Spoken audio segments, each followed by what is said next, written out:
มาสงค่ามาสงพ่อแม่พี่น้องเฮาได้ก็เฮาผู้ทำยินเฮาเขากูก็กูคนขาหักกูก็ขามาสงค่าอ่อนตังโหดีย้อนสู้เฮาผู้ทำยินเฮาเขากูก็กูเจ้ามีตัวแคมสะเจอแคมสะอยู่ดีกินหวานกัดเย็นเชื่อสะหลอดเพหลอดหยันเพกลางหยันกลางเฮาหักกันเฮาพร้อมกันเฮาเป็นน้ำหนึ่งเจอเหลียวกันใช้กำขาคอกำมังกระคออ่อนตังโหตีย้อนดัดจังไหนคะ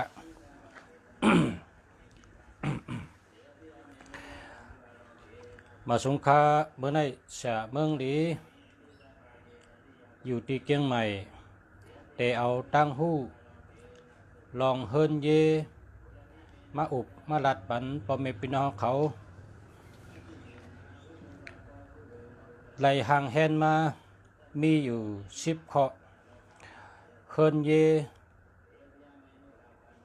เป็นหอเฮาเฮินเฮาพอเฮินหลีกูก็พอเฮินแมนเมียวมันขึ้นใหญ่กูก็พอเฮาอยู่เฮินแมนเมียวมันคนเฮินก็หักกันพร้อมกันเป็นน้ำหนึ่งใจเดียวกันก็เปิดว่ากาป่นมาเสียเมืองดีก็อ่ำหูอันเปิ้นหูแต่มีอยู่ใกล้กับเปิ้นรัดในเฮาอ่ำไรหูแลเฮาไรอยู่มาปียาวเข้าหึงก็เปิดห้อมหูเพราะอ่ำหูมันก็ผิดเมื่อเหลียวในคาเฮาหูแล้วคาเตเอาอันคาไรเห็นหูมาต่างรัดปันพ่อแม่พี่น้องเฮาไรอยู่จอมเฮาแมนเมียวมันเพราะว่าเฮินเหลอพ่อแม่มีลูกมีลางว่าหยาบสอนหยาบมังปอกพ่อแม่เงินไปโตตันก้อยหนาลูกอ่อนซ้ำตุกคาไรนั่นคาไรในคาไรนุ่นอันเขาคาไรนั่นซ้ำไม่ปอไม่เมลุกย้อนให้ปอเมชื่อปันอันนั่นอันในอันนั่นอันนุ่นลองหนึ่งย่อลองหนึ่งปอเตอ่ำชื่อปันก็ซ้ำเป็นลูกเขาปอเตชื่อปันก็มังปอกมังเหลอในใจปอเมหนองตาเป็นหงกูลองกูไปเมื่อหนังชื่อปันรถเคืองกูเขาขับไว้กูเขาหอไว้เมื่อหนังชื่อปันกา กูเขากะพาเปิ้นตำเปิ้นและวนกูเมียวกวนเป็นพ่อเป็นแม่ก้อยกะลุกล่างซ้ำอ่ำวนว่าตั้งนาข้าวนาเตเป็นหือเขาอ่ำวนลุกล่างซ้ำวนว่าเปิ้นมีข้าก็หลุมีหันเปิ้นฮอกาข้าก็หลุไรฮอกาหันเปิ้นฮอรถเคิงข้าก็หลุไรฮอรถเคิงหันเปิ้นมีพงโนด8โนด9ข้าก็คาไรโนด8โนด9 3 2 9เปิ้นเจ้าหังเฮาก็ใครเจ้านั่นเปิ้นมีหังเฮาก็เคยมีนั่นพอไปชื่อปันอ่ำเย็นหูอ่ำเย็นเจอลองเจ้าไหนในตั้งพิษมันอยู่ที่เฮินเฮาขาก้อยมันอ่ำเจออยู่ที่ลูกอ่อนมันก่อมเจออยู่ที่ปอเมปอเมปอเกาหลีแม่เกาหลีลูกเกาหลีคนเนเฮินดีกูก็ก้อยกะตั้งพิษเจ้าไหนในปอมาตีแล้วเนี่ยตั้งพิษลองในลุงชาติรัตเนี่ยมันปอมาตีเฮินเฮานั่นครับ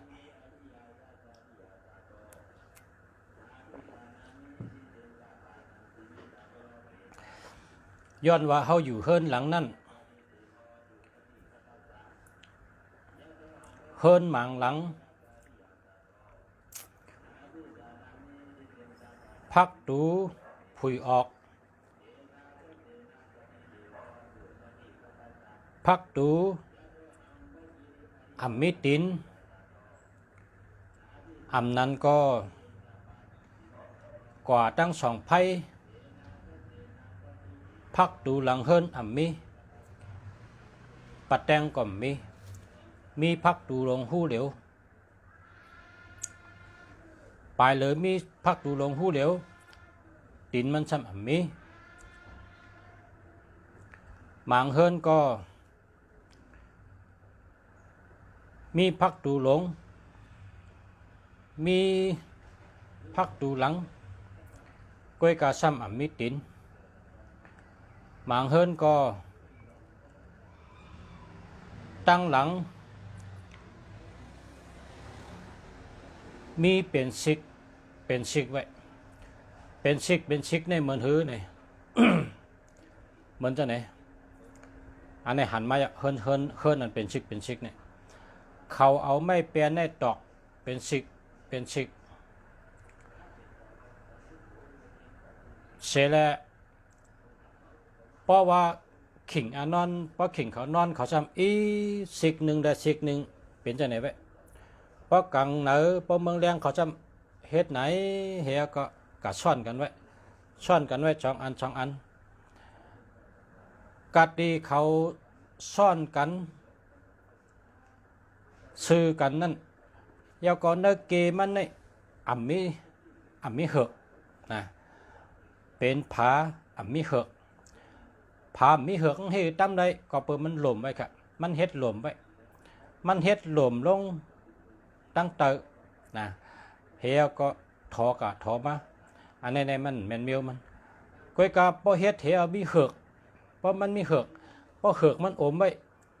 นะเหอะมันขึ้นเฮ9 เซน5 เซนแต่เพราะมันถูมามันก็ยังมีเหอะอยู่นะเพราะมีเหอะอันนี้ก็ผิดเป็นลูกล่างปันตั้งทุกข้าปอเมลองตั้งมันมีย่อนเฮิรนและย่อนตีนอนสั่งว่ามีเฮิรนจันเดียวนอนเอาตีนต่อกันไล่อยู่ครับนะนอนเอาตีนต่อกันไล่อยู่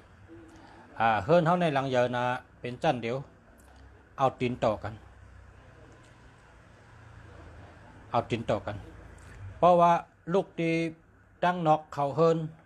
ลูกที่ตั้งนอกเขาเนเฮิรนเขาเตะลูกตั้งนอกไปเขาเนเฮิรนเขานะเพราะเขาลูกตั้งนอกเตะไปเขาเนี่ยเพราะเขายางที่พักดูเขาเนี่ยสติตัวเขามือเขาไผ่ขวาเป็นตาลูกใจนอนมือเขาตั้งซ้ายเป็นตาลูกยิงนอนเอาตีนสู้กันจะไหนเนี่ยแมนมิวมันก็กะสั่งว่าลูกล่างก็เลยก็หนึ่งนะลูกล่างก็เลยก็หนึ่งนอนเอาโหออกนอนเอาตีนออกในเฮิรนนั่นก็จะเขิกตั้งเฮิรนนะเขิกตั้งเฮิรนมันจะเขิกก็เหลวเขิกตั้งเฮิรนพอวางนอนแมนมิวมันกำในแทงนอนแมนมิวมันเสียตาก็สั่งว่าปอเมช่ำนอนตั้งหน้าลูกล่างช่ำนอนตั้งหลังปะไหนอันนี้ก็พิษนะพอมันนอนพิษก็อาแปดมันเต็มเหมือนหื้อเนี่ยเหมือนหนังลุงเฉาว่าลูกล่างปั่นตั้งไม่เจอผู้อุปเปิงผู้ปกครองผู้เล่งหรูคำพองก็มีปอมีเมเล่งหรูลุ่มลาใหญ่มาคำพองก็มีเมเทาปอเทามีหน้ามีมีเจอมีเคอเล่งดูลุ่มลาใหญ่มาก็เพราะฉะนั้นแหละเฮาลัดว่าผู้อุปเปิงในก็ติแม่นนะเพราะว่าปันตั้งทุกข้าใจปอเมเนี่ยหมังก็ซ้ำมันเกิดมาเยาก็อ่ำไรอยู่จอมปออ่ำไรอยู่จอมเมก้อยกะมีหมังเจ้าหมังก็เล่งใหญ่ดูล้อมลุ่มลาเฮาใหญ่ขึ้นมาในกะเพราะฉะนั้นเฮิรนเฮาโหลโดยนอนเฮอร์แมนมิลมันนะนอนเฮอร์แมนมิลมัน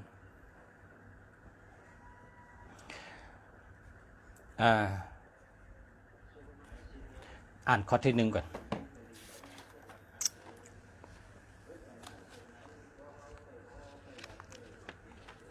อ่านข้อที่หนึ่ง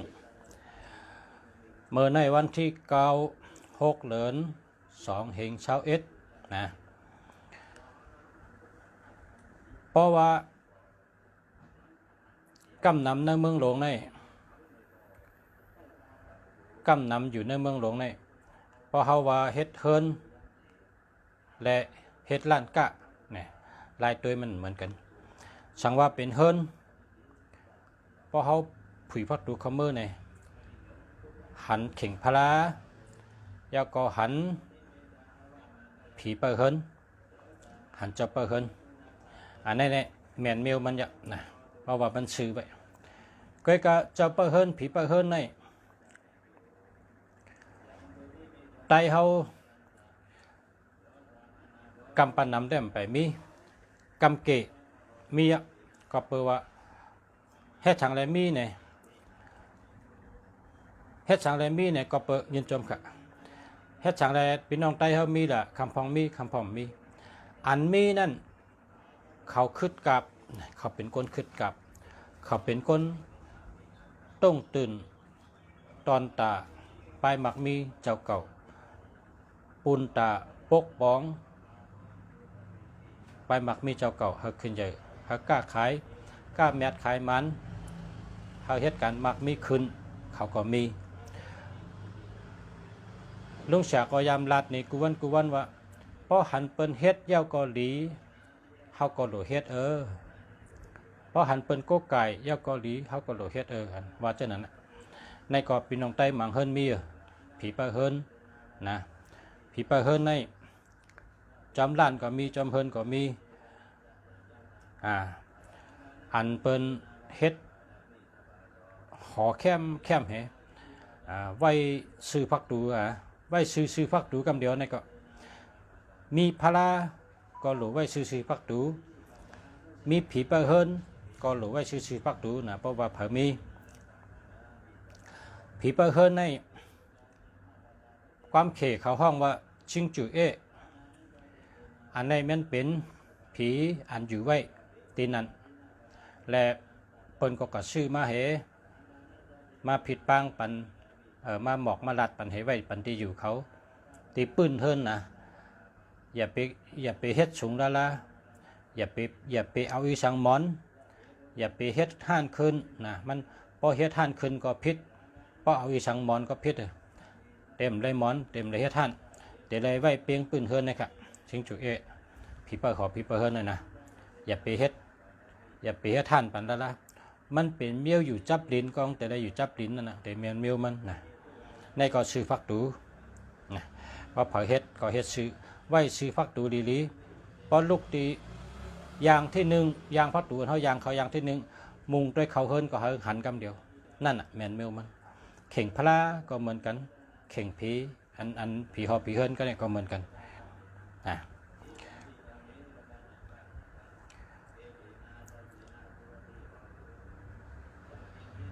คำในข้อที่สองพระเป็นเจ้านะพระเป็นเจ้าไหวจันหนึ่งก็ไรจันสองจันสามก็ไรไหวจันใดก็ไรก้อยกะพระเป็นเจ้าเขาเนี่ยพักดูหลวงเขามีตั้งเหลอก็เขาหลุดได้วายหน้ากะตั้งพักดูหลวงเขาหังซื่อหังแมนนะคำพองเอาเมื่อไว้จันสองจันสามก็ไรก้อยกะเดได้ไหวกะตั้งพัดดูลงซื่อๆก้อยไหวกะตั้งมันพิษนะมันพิษเพราะไหวกะตั้งเดได้ไหวกะตั้งพัดดูลงพอเฮิรนเขาไหวตั้งจันพัดดูกะตั้งจันพลาก็ไหวตั้งจันพอเฮิรนเขาไหวตั้งออกพัดดูลงเขาไม่ตั้งออกพลาก็เดได้ไหวตั้งออกเขาเดมีเฮิรนหนึ่งจันสองจันสามจันเหมือนกันครับเหมือนกันพักดูลงไหวทั้งหลายก็เข่งพระแต่เลยนาพระไหวทั้งนั้นไหวจันใดก็ไรน่าใจก้นในวนเมียวหนึ่งนะพระในหรือไหวจันสูงเมียว ทอดมิ้วเมียดคำพองใครไว้จันเตอร์เนี่ยก็ว่าเจอเขาอันน่ะกันในประมาณนังเอาตลาดตัวธรรมชาติเมืองผีหกปางเมืองสางชาวคงเป็นว่าจังนั้นมันมีจันเผอจันมันขนาดเมืองผีหกปางเมืองสางชาวคงมันเป็นจันเผอจันมันเขานะมันเป็นจันเผอจันมันเจนจ่าได้ค่ะเลยการในเจ้าเปิงเงินเจ้าเปิงคำอันอยู่ที่เมืองสั้นที่สี่จันจตุมหาราชิกาจตุมหาราชิกาบอกว่าจตุบอกว่าสี่อยู่จันที่สี่เจ้าเปิงเงินเจ้าเปิงคำเนี่ยอยู่เมืองนิป่านจันที่สี่เปิ้นก็ไว้จันเผอจันมันอันนี้เป็นสภาวะชุจวนได้เลยกำในช้ำตัวก้นเขาเนี่ยนะก้นเขาก็เป็นสภาวะไงด้วยอยู่ในทัดสีป้าทัดน้ำทัดลิ้นทัดลมทัดไผ่ก้นเขาก็เป็นสภาวะไง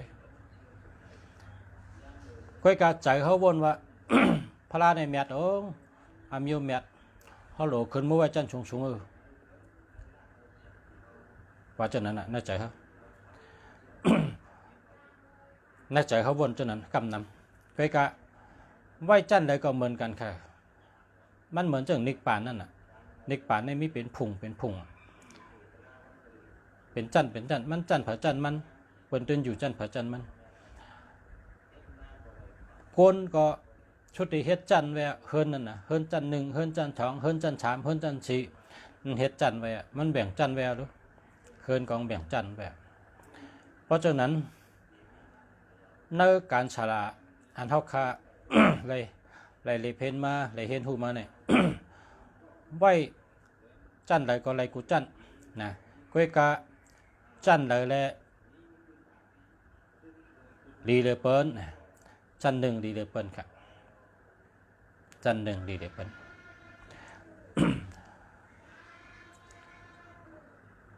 เอ็นแห้ง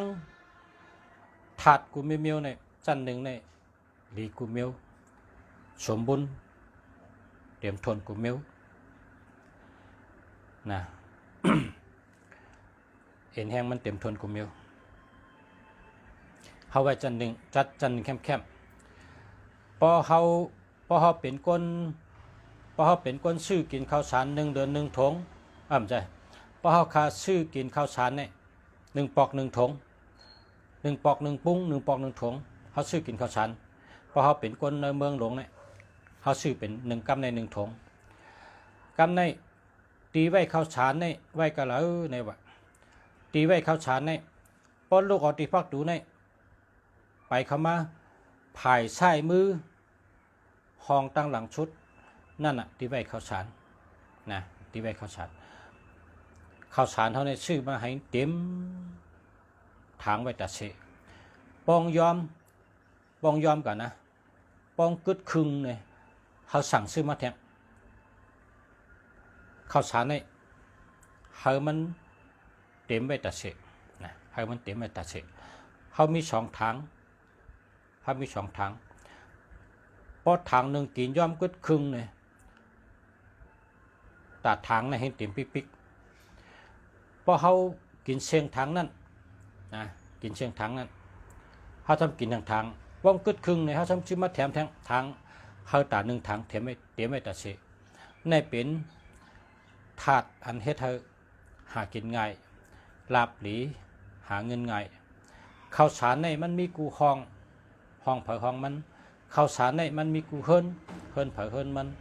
ก้อยกะตีตำไว้มันนั่นพอเขาลูกที่พักดูหลวงในเข้าเนี่ยนะพอเขาลูกที่พักดูหลวงในยางเขายางที่1เนี่ยให้มีสตินะให้มีสติว่ามือไผ่ใช่นะสติตัวเจ้าเก่าเลยมือไผ่ใช่กันในไปเขาเฮิรนมือห้องตั้งหลังชุดไผ่ใช่มือเจ้าเก่านั่นเป็นตีไว้ข้าวสารเจ้าเก่านะนั่นเป็นตีไว้เงินไว้คำอันมากมีเลยเปิ้นอันมากมีได้มีลาบเลยเปิ้นลาบลีเลยเปิ้นปุนตะนางยิงปุนตะไผ่ใช่ไปมากมีคนหุงเขาเนี่ยเป็นนางยิงหุงจ้า พอตื่นมานั่งยิงได้ลูกหุงข้าวซ้อมโตนะลูกกูเนอนะพอลูกพัดตูลงเข้าอย่างที่หนึ่งไปเขาเฮิรนเมื่อกะห้องตั้งหลังชุดนั่นพอนางยิงนอนนางยิงนอนกันนั้นนะโกนก่อนนั้นเนี่ยอาโลแก่น่ะนางยิงก่อนเนี่ยอำนาจปรามีนั่นหลีกูเมียวตั้งหักดีจือเสียงดีพุงตั้งโคดีอำนาจปรามีลีเต็มทนนะแทงเมียวหนึ่งสติแทงเมียวหนึ่งสติเตะพอเขาลูกพัดตูเขาเฮิรนน่ะพอลูกพัดตูเนี่ยลูกตั้งนอกมาแต่เขาเฮิรนน่ะเขายางเขาเฮิรนน่ะพอยางเขาเฮิรนน่ะสติไผ่ใช่ตั้งเลยเนี่ยมือไผ่ใช่เนี่ยกว่าน่ะพอเขาเฮิรนกะพอหอดห้องตั้งหลังชุดนะหอดห้องตั้งหลังชุดนั่นอย่าไปเอายู่กับไว้ที่นั่นละนะอันนี้ก้นเฮิรนอย่าไปเอายู่กับไว้ห้องตั้งหลังชุดนะห้องอันที่เขาไว้ข้าวสารนั่นอย่าไปเอายู่กับไว้ละก็ปัวยู่เนี่ยมันปัดออกกูวันนะยู่ในปัดยุกยักปัดออกกูวันห้องนั่นอย่าไปเอายู่กับไว้นะยู่ในเขาไว้กับเราเนี่ยยู่ในไว้ตั้งหลังเฮิรนชุดก้อยกะไว้ชื่อกงเฮิรนไว้ชื่อกงเฮิรนตั้งหลังชุดตั้งหลังเฮิรนชุดชื่อกงเฮิรนตั้งห้องก็มจะตั้งจานก็มจะตั้งอกตั้งโต๊ะก็มจะตั้งออกก็มจะไว้ชื่อตั้งหลังชุดเหี่ยวและยู่ในนะยู่ในหรือใดมีตีกล้องเหหอยไว้ดอกไม้หน้าให้ก็หอยไว้หอยไว้อันอย่าไปห้อยสูงหอยให้ยานปืนให้อิดนั่นยานปืนให้สีหานิ้วเห็ดจอมก็ได้นะเอาไม้หน้าดอกให้เฮ็ดหอยไว้อยู่ในในสาราในเปิ้นโกทน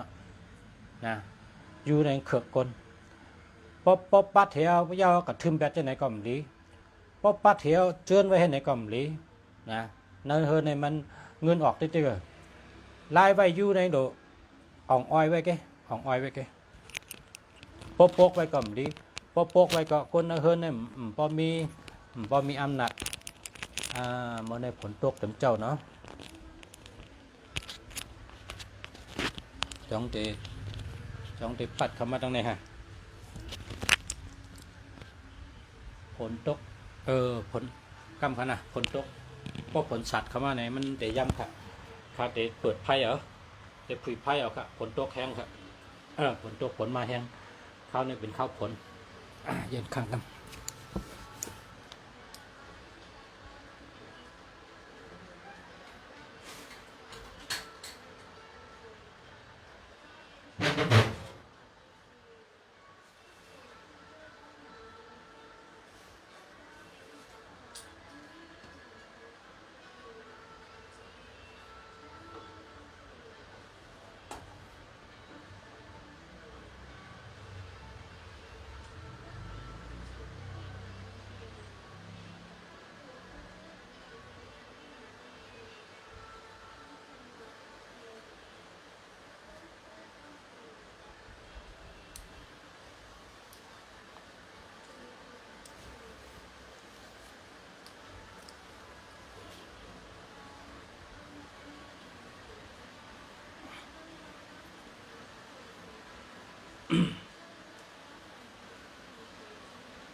ผลตกเขา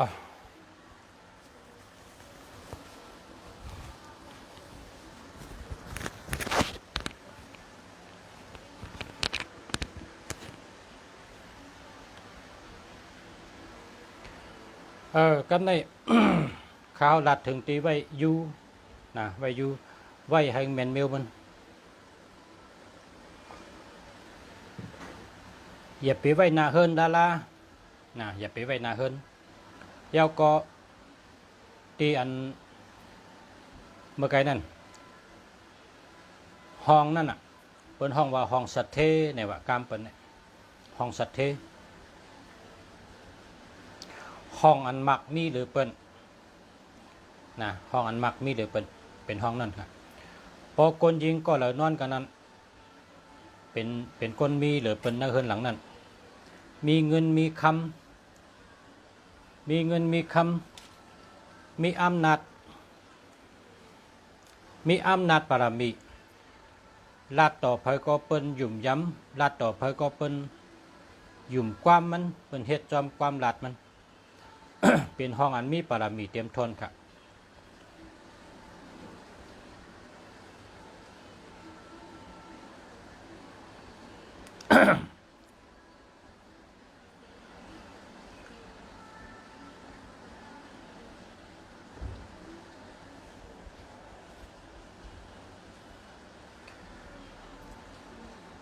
คำในช่ำพอเขาลุกตั้งนอกเฮินเขาลุกตั้งนอกเฮินเขาติดเข้าเฮินหลังหนึ่งเขาติดเข้าเฮินเขาเนี่ยอย่างที่หนึ่งในแฮชตี้กันเดียวเขาติดยางเขาเฮินในตีนเขาในยางเขานะพวกเขาเฮินในเปิดเอาควันเลยเข้าข้าละเพราะเฮิงดีนะเปิดเอาควันเลยเข้าตั้ง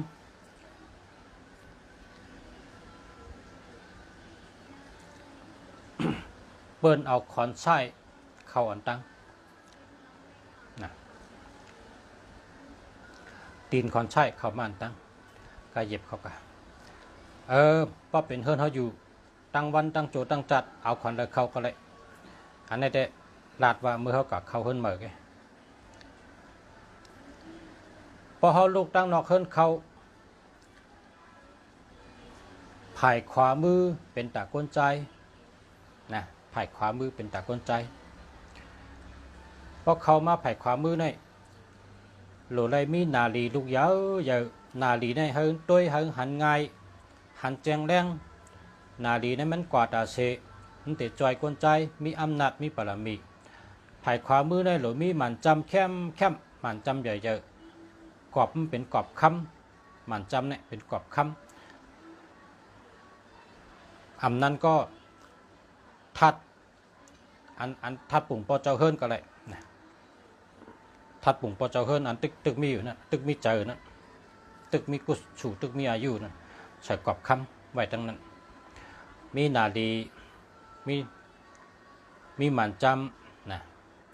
มีทัดปุ่งใส่กรอบคำมีนักกาแต่ไหนไว้ทั้งนั้นและจอยเฮามีบารมีมีอำนาจพอเลี้ยงป๋าก็เฮาไว้ทั้งนั้นจอยเฮาคนใจมีบารมีมีอำนาจลาดชังก็เปิ้นหยุ่มย้ำลาดชังก็เปิ้นเฮ็ดจอม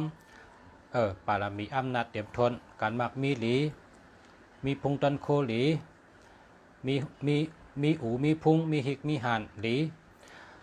ยาก็ปกเข้ามือห้องชุดห้องตั้งหลังชุดเนาะพอถึงห้องตั้งหลังชุดเนี่ยห้องนั่นค่ะเป็นตาปอเจ้าเฮิรนนอนนะห้องนั่นเป็นตาปอเจ้าเฮิรนนอนปอเจ้าเฮิรนนอนห้องตั้งหลังชุดนั่นมีอำนาจมีบารมีเต็มทนกูปลายการเงินก็ดีการงานก็ดีไปอยู่ดีก็แคมมีหน้ามีตามีเมตตาดีอาจุนดีเงินคำดีการก้าการขายดีเมตตาดีปิญญาดีบารมีอำนาจเต็มทนกูเมียวคนใจนอนห้องนั่นนะห้องตั้งหลังชุดพอเขาลุกตั้งนอกเขาเฮิรนไหนไปเขาเฮิรนมือหอดตั้งหลังชุดมีห้องตั้งหลังชุดนะเป็นตาปอเจ้าเฮิรนเงาเฮิรนนอนนะเงาเฮิรนนอนพอวางมี2 ลูก3 ลูกเมื่อไหร่ก็ ลูกที่1ปอเมนอนนะปอตั้งเมนอนตั้งหลังชุดไผ่ขวามือตั้งหลังชุดนั่นลูกที่1เนี่ยปอเมนอนลูกที่2ปีไอหลงนอนนะลูกที่3น้องใจนอนเห็นไหมกัน เจนกันไงนั่นนะ ก็เลยก็เรียกชุดนอนตั้งหน้าก็เลยก็เหย่อชุดนอนตามปอเม ตำแหน่งจังนั้นจันเป็นจังนั้นไว้เมื่อในหลัดไผ่ก้นใจหลัดไผ่ก้นใจไผ่ก้นยิ่งก็เหมือนกันเมื่อไกลอันว่าลูกดีนอกเฮิรนไปยางเขาในไผ่ชายมือเนี่ยไผ่ชายมือห้องตั้งหลังชุดเนี่ยเป็นแต่ก้นยิ่งนอน เมเฮานอนกันนั้นนั้นปีสาวเฮานอนกันนั้นนะเพราะว่าบางเฮิรนไหนมันมีโพน่ะเนาะก้นยิ่งมีโพเนี่ยนอนห้องนั่นนอนห้องไผ่ชายมือห้องตั้งหลังชุดเฮียก็พอมีน้องสาวพอมีลูกสาวก็เยอะเนี่ยก็นอนตามมา เพราะก็เลยอาศักเรียกก็เรียกคำนอนแจนกะออกกะตั้งนอกก็เลยนอนก็เลยอาศักเรียกนอนตั้งหน้าเฮินก็เลยอาศักใหญ่ชุดนอนตั้งหลังเฮินนอนห้องตั้งหลังชุดเฮ็ดจังไดล่ะแต่ละแมนมิวมัน นะปักเปิงลองนอนนะเฮ็ดเหมือนลุงสาลัดเนี่ยชูเจ้าเตเป็นก้นคือขึ้นใหญ่เหมือนสูงขึ้นกับขึ้นบ้านเหมือนหนังเมืองสิงคโปร์เหมือนหนังเมืองญี่ปุ่นเหมือนหนังเมืองไทยเหมือนหนังเมืองเขเปิ้นเมืองเปิ้นอันขึ้นใหญ่มาสูงนี่เปิ้นเฮ็ดจังไหนนะเปิ้นเฮ็ดจังไหนเปิ้นอยู่จังไหนเปิ้นจัดการกันจังไหนนะเปิ้นจัดการกันนะอันในลุงเสียเมืองดีก็เห็นหูมาให้ก่อนเน็ตออกมาลัดพอมีพี่น้องไต้เฮานะพี่น้องผู้ต่อมีน้องเขาเอากับเจ้าตื้อเอากับเจ้าห้างเผอห้างมันเอากับเมห้างเผอห้างมันเมตูเมเจอ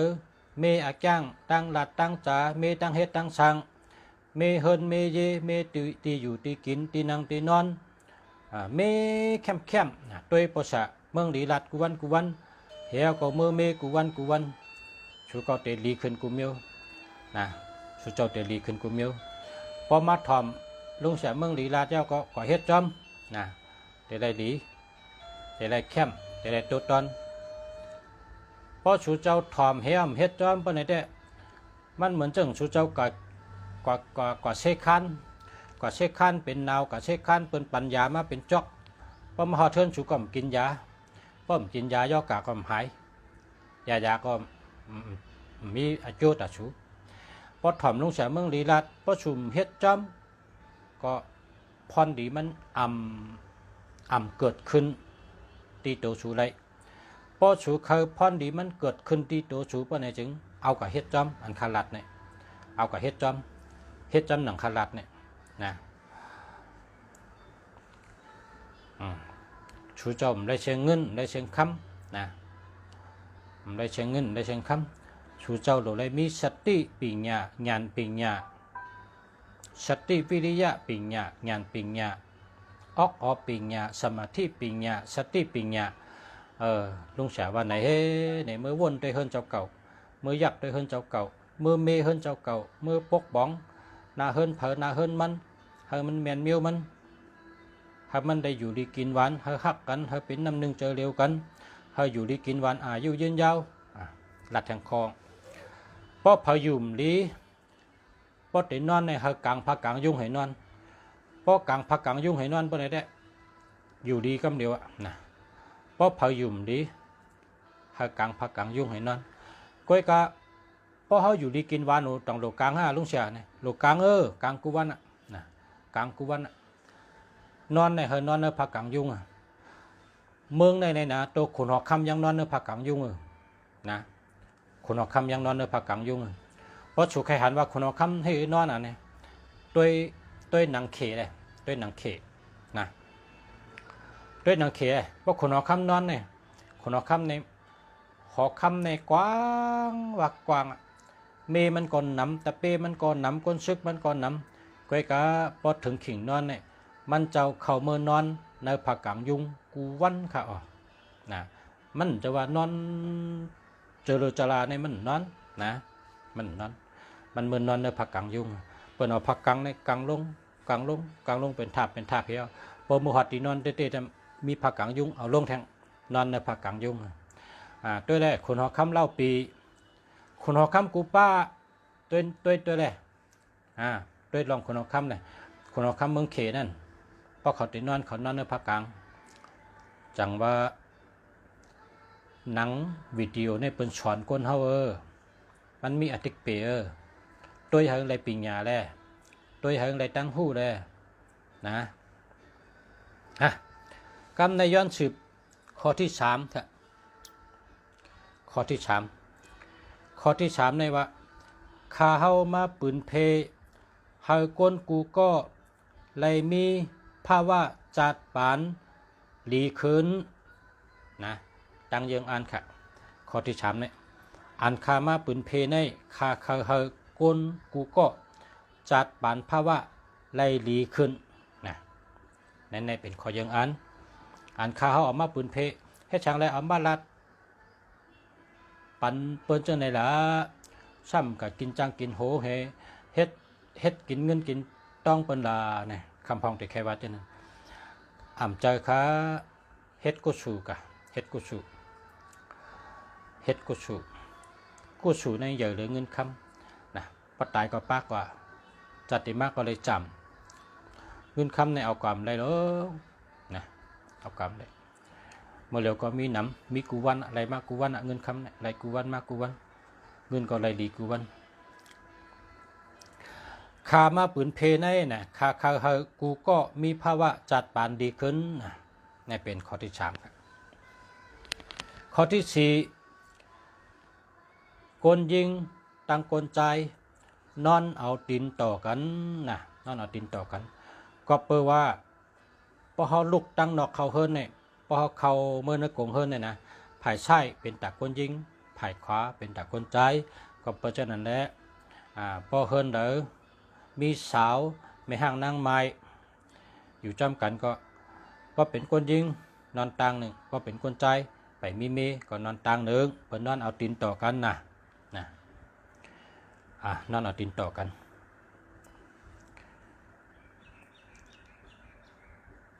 ข้อที่5ปอเมผู้ใหญ่เฮนอนห้องอันอยู่ตั้งหลังชุดเฮิรนหลังนั้นนะจันเตอตั้งหลังชุดเฮิรนหลังนั้นนะเฮิรนหลังนั้นนะข้อที่5ข้อที่6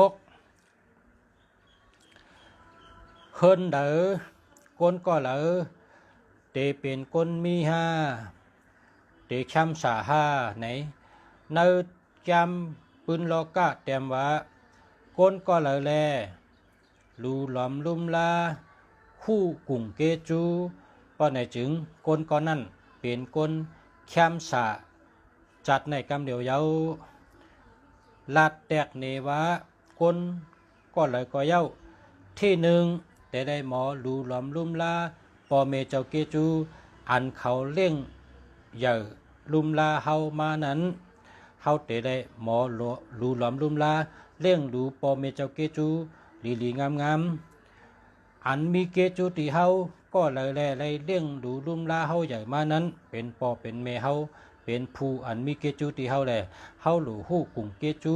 จังก้อยเตเป็นก้นช้ำฉาไรนะครับเนาะข้อที่6ครับเนาะข้อที่7ครับข้อที่7ว่าเนื้อเฮิรนหลังหนึ่งนั่นเตเฮอผู้ยิงมีอำนาจเตเฮอผู้ใจมีอำนาจนะครับเนาะข้อที่7เนื้อเฮิรนหลังหนึ่งนั่นเฮาอยู่จำกันนั่นเฮาเตเคยไว้ผู้ใจมีอำนาจปรามี5นั้นเฮาเตเคยไว้ผู้ยิงมีอำนาจปรามี5เนี่ยอาทิตย์ปีมันก็พอเป็นผู้ยิงมีอำนาจเนี่ยก็เฮาเตได้เอาไม่ยิงวะนะจังหือก็อยากลองสั่งก็อยากเฮาเตได้ถอมความมันและเอาถอมชอบเอาความมันเอาไม่ยิงวะเพราะข้าเฮอกลใจมีอำนาจปรามีเนี่ยก็เฮาเตได้ถอมชอบเอาความกลใจเหตุจำความดัดความสั่งของกลใจกวยการไล่เหตุเธอกลใจมีอำนาจแลไล่เหตุเธอกลยิงมีอำนาจนั้นมันอยู่ที่นอนมันอยู่ที่นอนโดยไรแมนตีมันนอนโดยไรถูกตั้งมันลายนอนแมนตีลายนอนถูกตั้งจำเพราะเป็นคนยิงไหนก็ลูกเอาที่พักดูเขาผายใช้มือห้องตั้งหลังชุดอันนั้นเป็นแต่ผู้ยิงนอนเลยว่าผู้ยิงได้ฮับพรดีมีอำนาจปรามีเตรียมทนการมักมีกอหลีกูเมียวลีกูลองนะครับเนาะช่างว่าข้าเฮอกลใจมีอำนาจปรามีเตรียมทนจำลูกตีนอกเฮิรนเข่ายางเข่าเฮิรนแดผายขวามือห้องตั้งหลังชุดเป็นตากลใจนอนอันนั้นมีอำนาจปรามีเตรียมทนนะเนื้อนันเชก็สั่งว่าเป็นโพเมกันจำเป็นโพเมกันก็นอนผายขวามือห้องตั้งหลังชุดนั่นก็มีอำนาจปรามีตั้งโผตั้งเมลีเหมือนกันค่ะนะเพราะเป็นโพเมกันแต่นอนจำกันห้องตั้งขวามือห้องหลังชุดนั่นค่ะพอ อเขาลุกตั้งนอกเฮิรนเขาเฮิรนผายขวามือตั้งหลังชุดค่ะนั่นท้องนั้นนะสนใจ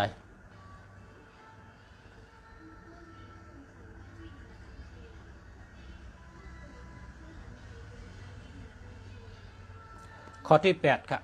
ข้อที่8ทางพาย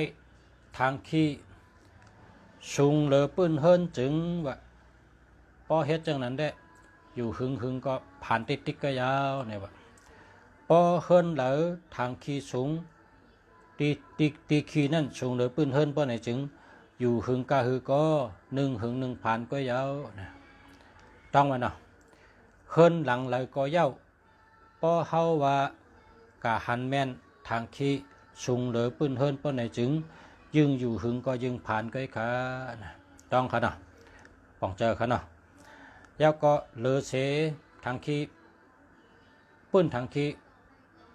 ปื้นมันสูงหรือปื้นเฮิรนก็ผ่านอำนั้นก็ตั้งเข้าห้องน้ำที่พักดูนั่นพอมันมีขอบขึ้นมาจะไหนอันนี้ก็ผ่าน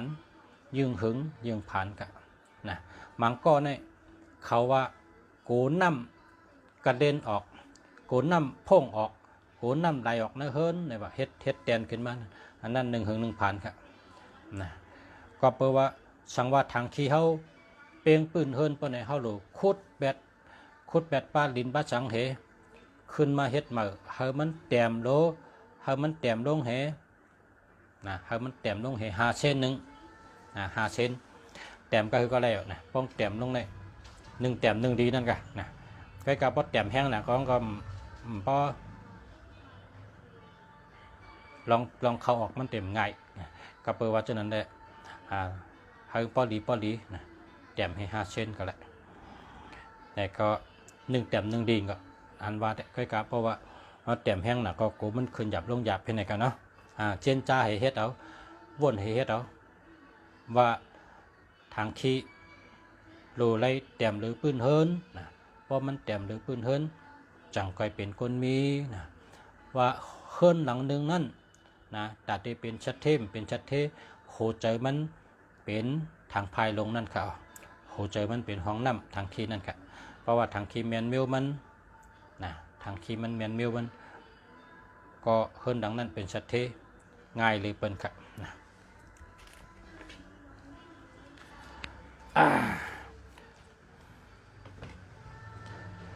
พักตูเฮิรนไหวตั้งจานลีเลยเปิ้นก้อยกะเพราะว่าพักตูตั้งจานเนี่ยจังไหวค่าเฮิรนเฮาค่าไหวตั้งนั่นตั้งในเนี่ยตั้งออกตั้งโต๊ะตั้งห้องนี่ก็เฮาก็เฮ็ดปะแตงพอเมืองแรงมาเฮาผุยคู่ปะแตงนะปุ่นตาเตเลยหับลมตั้งนอกเข้าเฮิรนไหลน้ำนั่นแหละเพราะว่าเฮิรนเฮาไหลไหวตั้งโต๊ะตั้งห้องตั้งออกพวกนี้ก็เฮามีปะแตงคู่ลมน้ำพอเมืองแรงมาก็เฮาผุยหับลมมาเข้าน้ำค่ะเนาะเพราะว่าลมในมันเป็นลาบค่ะเป็นลาบค่ะลมในมันลุกตั้งจานกว่าตั้งห้องค่ะก็เพราะฉะนั้นเฮิรนเลยพอเลยมีเฮิรนไหวหน้ากับตั้งจานเพราะในจึงเป็นชัดเทเป็นคนหากินง่ายเลยเปิ้นเกี่ยวเลยเปิ้นหาเงินง่ายเลยเปิ้นมักมีเลยเปิ้นครับด้วยข้อที่9ครับข้อที่9กนพอเปิ้นมาลัดว่าสัตว์อีสังที่กินน้ำขี้เนี่ยอย่าไปยุ่มนะมันมีนะมันเป็นก้นแลนกันแค่มีสัตว์เมียวเลยกินน้ำขี้มันมีเหมียวเป็นตัวสัตว์ดัดแมงเป็นก้นก็อย่าเพราะกินเอาตั้งขี้กินตั้งซบออกตั้งก้นนั่นแหละพอเขามีเฮิรนหลังหนึ่งเนี่ยก็เขาก็หลุมีพักดูหน้าพักดูหลังนะอาทิเปงตัวเลยมีพักดูหน้าพักดูหลังเย้าก็พักดูหน้าและพักดูหลังในเขามีขอบตีนนั้นนะ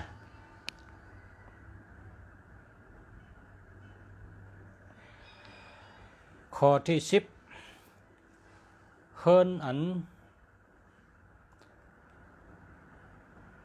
เฮ็ดเฮิรนให้ได้มีพักดูหน้าหลายๆมีพักดูหลังนั้นซ้ำเปว่ามีเงินหาอะไรเงินมาก็มังปอก จ่ายน้ำป้นโตนะจ่ายน้ำป้นโตว่ามีแสนจ่าย200,000บางปอกเงินมีกับกูเป็นจ่ายว่าใครสังว่าโหลสังว่าใครกินสังมีเงินกับกูเป็นจ่ายก็มีก็ว่าเฮิรนนั่นเฮ็ดผิดไว้นะมีหูหน้ามีหูหลัง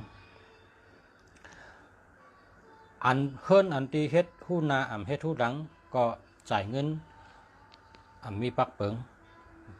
มังปอกก็จ่ายเลยโตพอเลยจ่ายก็จ่ายนำเลยโตจ่ายหมดเนื้อหมดโตจ่ายชมปปานีปากขอด